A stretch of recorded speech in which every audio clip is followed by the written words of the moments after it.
The following is a Super Network production with Super Marcey, Apparently ducks get jock itch. the terrible Australian Bede Jermyn. And this was meant to be a kids' movie, right? It contains coarse language, Because, like, the guy back there in the office, he's... mature themes, Here's the BDSM kit. Now you can have your own red room. listener discretion is advised. Please find us at supermarcey.com and subscribe to us via Patreon at patreon.com/thesupernetwork. Enjoy. Hello everybody and welcome back to another installment of the Super Podcast right here as part of the Super Network at supermarcey.com. I am, of course, your host, Super Marcey, and with me, as always, is my trusty co-host, the one who is terrible, Bede Jermyn. Hello, Bede. How are you today? I'm good, thanks, Marcy. How are you? Doing well, thank you. Awesome. Well, I would be better if the weather behaved itself, but it's not. It is Melbourne in the middle of summer being winter. Indeed. And people wonder, like, pretty much our weather is a complete anomaly to the rest of the world, where it's like, where we can experience summer, autumn, spring, and winter all in the same day. You can experience it within an hour. And it's been like really hot, and then suddenly it's cloudy and rainy, and then it's really humid, and then it'll be sunny again, and then it rains, and it's really humid. It does not bode well for a girl with fibro. That's all I have to say about that. Indeed, and I think it pretty much summed up. I remember it was like would have been about a year or two back where it was like 40 plus degrees in Melbourne one day, and then literally within 2 hours later it dropped down to like 22. Yeah, that was like literally the day, like earlier this week. It was like 40 degrees all day, and then suddenly, the weather's going down, and it's like 20 degrees, and it's like, oh my god, there's 95% humidity. And for those who do not use Celsius, it was like 100 degrees, and then it went down to like, what would have been like 60-ish degrees within like an hour, and then it was just so humid, and it was disgusting. But yes. But Marcy, we're not alone on this episode of the podcast. No, we are not. We are joined once again by one of our favourite new guests. So please welcome Marcus Wilturner. Hello, Marcus. How are you? I am fantastic. How are you two lovely people doing? We're surviving the Australian weird-ass summer. It has to say something weird. We're more preoccupied with that than we are with COVID at the moment, so... Yeah. Our biggest worry is it going to rain? What do I wear? And then we're like, oh yeah. Yeah, go right ahead, sorry. No, I was going to say, you guys, if it's that bad, you can always switch with us. The total catastrophes, and the total collapse of, the near collapse of democracy, it's pretty awesome.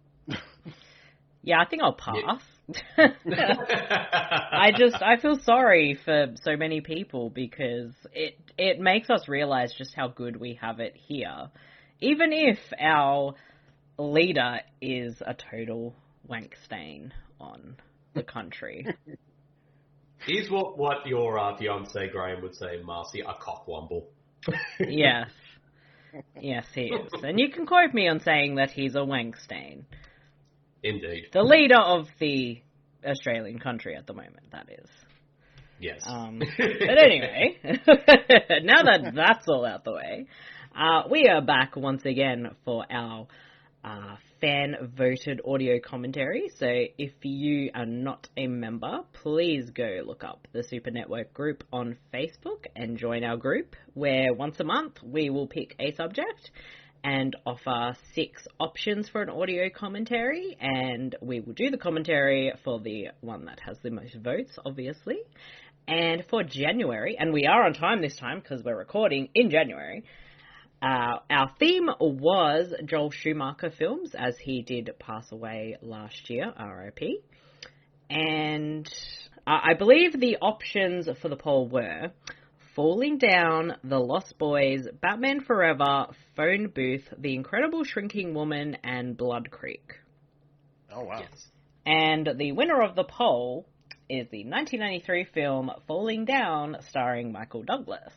And I was quite surprised because I predicted that The Lost Boys would likely win, or Batman Forever. But it did not. It was this one. I was pulling it. I was the lone voter for Blood Creek because that movie is weird. And It is weird. do a commentary for it, but I guess most people haven't seen it. But they should watch it because it was like, Henry Cavill's like one of his earliest roles, and Michael Fassbender's in it as well, playing basically a Nazi zombie. Yes. It is a really insane movie. Indeed, but Falling Down is a good substitute to win. And I was, like you, I was surprised that it did win, because I thought it would be either Batman Forever or The Lost Boys, and those two were pretty much very close in second place. But I was surprised that our voters, once again, and it's surprising us, with picking one that I think the least likely film that would have won by picking Falling Down. Yeah, it was a big surprise, but a welcome surprise. Which is good. And I would say Falling Down is probably my favourite Joel Schumacher film, if not one of my favourites of his, because I think he definitely has a very, very good and solid filmography. Yeah. I mean, Batman and Robin aside. Yes. But that's the thing, though. I think a lot of people tend to forget that he actually is a pretty good filmmaker. He made Batman and Robin one of the worst, comic book adaptations of all time. But, he has, and when I hear people say, like, oh, he's a bad filmmaker and blah, blah, blah, I'm like, but he has made a lot of great movies, like this one in particular, and also, Phone Booth and The Lost Boys and Flatliners and The Client, A Time to Kill, like the Tigerland, which is a very underrated film, and, sure he's made some clunkers, but, he's made movies and he has made bad ones, and even Batman Forever is a fun little movie as well. Yeah, and I think he's pretty solid. And again, he was someone that has also done, music videos. Indeed. How could we ever forget his music videos for Kiss from a Rose by Seal and The End is the Beginning is the End is the Beginning from the Smashing Pumpkins, which, funnily enough, they were for both Batman films he directed. Yes, and the soundtrack to Batman and Robin was so much better than the movie, but that's beside the point. Yes. So, we'll get started. Bede, as you usually do, please run us down for how our listeners, if they wish to watch the movie along with the commentary, what they have to do. And if you have not listened to one of our audio commentaries before, shame on you. Indeed, shame. But but for our listeners who would like to watch the film while listening to our commentary at the same time, all you need to do is we're going to be playing the film from the very start. So make sure your film is at the marker of 000000, and then you'll be able to be in sync with us as we watch and commentate on the film. Although I'm pretty sure, even if you don't have a copy of the film, I think the audio commentary will still be a fun listen with us just talking about this film, regardless. But also, what you need to do is I'm going to be counting the film down from 5, and then we play the movie when I say go. So as soon as I say that, press play. So I'll count us down, and is everybody ready? Yes. Yep. All right, let's do this. In 5, 4, 3, 2, 1, go.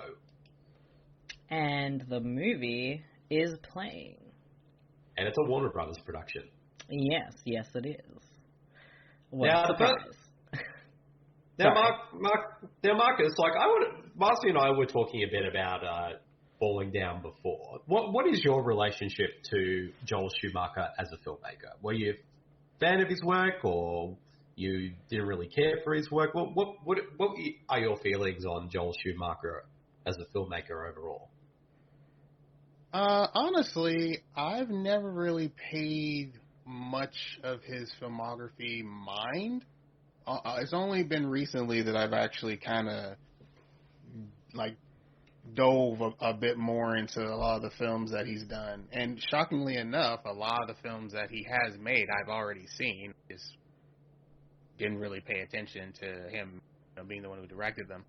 And to be honest, I found myself very shocked at how many of them that I've loved. You guys mentioned a lot of them. This one, Falling Down, and Tigerland, and it's definitely a surprising relationship.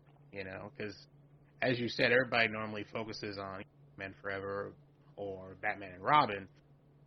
But he is, a very talented filmmaker who has made a lot of classic films that a lot of people still enjoy today. So it's been definitely a revelation. It definitely is, and I love this opening because I just keep thinking of the R.E.M. song "Everybody Hurts" because this opening theme reminds me of. Yeah, They should have just. This is what they should have played at the beginning of the movie.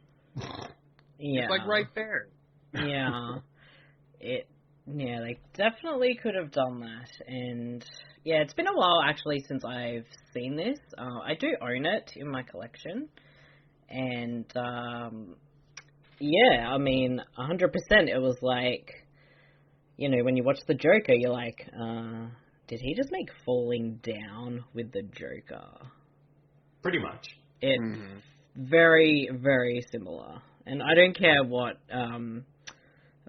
forgot the dude's name, the director. Todd Phillips? Yeah, that's the one. I don't care what he says, this movie was a big influence on the Joker. Oh, definitely. And also, and the funny thing is too, even though it's been a while since but I always remember Falling Down being such incredibly relatable and relevant film because you got this character played by Michael Douglas, whose name is never mentioned at all in the film. He's just basically, his character goes by the name of, hold on one sec, Defense, because and his name is... Sorry, that bumper sticker. How's my driving? 1-800-EAT shit. I think you need to get that, freaking amazing. I think you and Graham, Marcey, need to get that for your car. Yeah, for sure, actually. But anyway. what I was saying, if you kind of relate to this character because he's just like a normal, everyday guy who's definitely had a lot of pressure through his life. And then on this one day where it's so hot, he's in a traffic jam and everything is going around, and then he just fucking snaps.